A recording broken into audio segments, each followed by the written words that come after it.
The great conflict of the ages is about to intensify. But remember the words of Jesus. In me ye might have peace. In the world you shall have tribulation. But be of good cheer. I have overcome the world.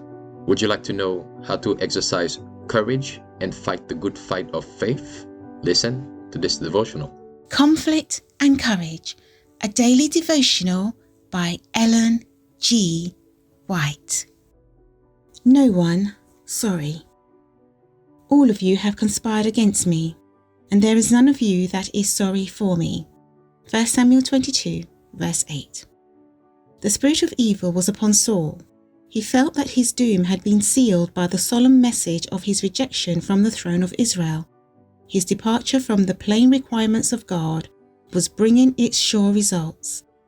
He did not turn and repent and humble his heart before God, but opened it to receive every suggestion of the enemy. He listened to every false witness, eagerly receiving anything that was detrimental to the character of David, hoping that he might find an excuse for manifesting his increasing envy and hatred of him who had been anointed to the throne of Israel. Every rumor was credited, no matter how inconsistent and irreconcilable it was with the former character and custom of David. Every evidence that the protecting care of God was over David seemed to embitter and deepen his one engrossing and determined purpose.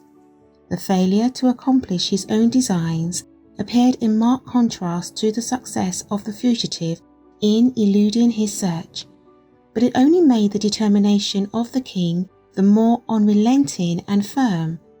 He was not careful to conceal his designs towards David, nor scrupulous as to what means should be employed in accomplishing his purpose.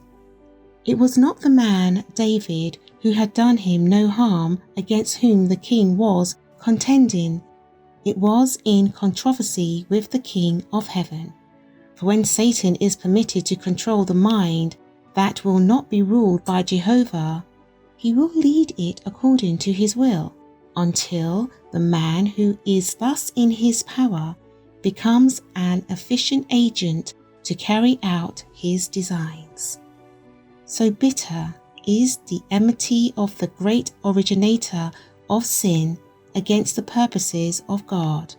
So terrible is his power for evil, that when men disconnect from God, Satan influences them, and their minds are brought more and more in subjection until they cast off the fear of God and the respect of men, and become bold and avowed enemies of God and of his people. God hates all sin, and when man persistently refuses all the counsel of heaven, he is left to the deceptions of the enemy.